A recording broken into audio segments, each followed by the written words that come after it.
Hi everyone. ఈరోజు ఈ వీడియోలో ఎంతో టేస్టీగా ఉండే సాంబార్ని నా స్టైల్లో ఏ విధంగా చేసానో చూపించబోతున్నానండి. సో దీనికోసం అయితే ఫస్ట్ నేను కుక్కర్లో 1 కప్ కందిపప్పుని తీసుకున్నానండి. సో 1 కప్‌కి నేను 1 స్పూన్ పెసరపప్పుని యాడ్ చేసుకున్నాను. సో దీనివల్ల మనకి సాంబార్ టేస్ట్ బాగా వస్తుంది. అదేవిధంగా మరీ పలచగా చిక్కగా కాకుండా బాగుంటుంది కూడా. సో దీన్ని కుక్కర్లో పెట్టి 3 విజిల్స్ వచ్చేంత వరకు బాగా ఉడికించుకున్నాను.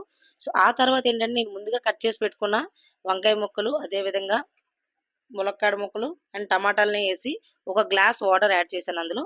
సో గ్లాస్ వాటర్ యాడ్ చేసిన తర్వాత అందులోనే చిటికెడు పసుపు అండ్ అదేవిధంగా టేస్ట్కి సరిపడగా ఉప్పు కూడా యాడ్ చేసుకుని ఒక 2-3 మినిట్స్ దాన్ని ఉడికిన తర్వాత అప్పుడు అందులో బెండకాయ ముక్కలను యాడ్ చేసినట్లయితే మీకు ఏంటంటే బెండకాయలు తొందరగా ఉడికిపోతాయి కాబట్టి ముందు వేయొద్దు దాన్ని. అందుకే నేను తర్వాత యాడ్ చేశాను వాటిని.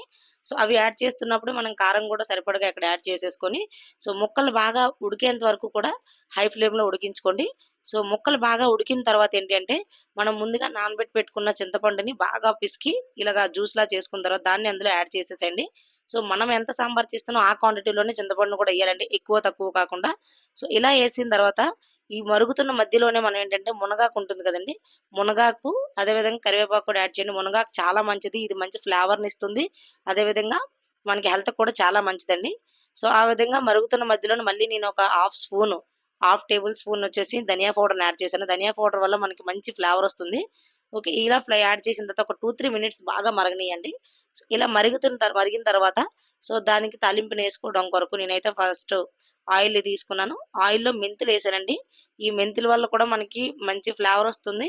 సో మెంతులేసిన తర్వాత అందులో ఆవాలు, జీలకర్ర, అదేవిధంగా కరివేపాకు అండ్ అల్లం వెల్లుల్లిని బాగా చితక్కొట్టిన తర్వాత మెత్తగా చేసుకొని వేయండి. అండ్ అందులోనే 2 ఎండుమిర్చిని అండ్ కొద్దిగా ఇంగువ యాడ్ చేసుకొని బాగా మిక్స్ చేయండి. సో అదంతటిని కూడా బాగా ఫ్రై చేసిన తర్వాత ఆ మరుగుతున్న సాంబార్లో దీన్ని యాడ్ చేసుకున్నట్లయితే ఎంతో టేస్టీగా ఉన్న సాంబార్ రెడీ అండి. సో దీన్ని మనం ఇడ్లీలోకైనా తీసుకోవచ్చు, లేదా రైస్‌తో అయినా తీసుకున్నా చాలా టేస్టీగా ఉంటుందండి. సో ఈ వీడియో గాని మీకు నచ్చినట్లయితే లైక్ చేయండి, షేర్ చేయండి. సో ఇన్ కేస్ నా ఛానల్ ఇప్పటివరకు సబ్స్క్రైబ్ చేసుకోకపోతే సబ్స్క్రైబ్ చేసుకోండి. థాంక్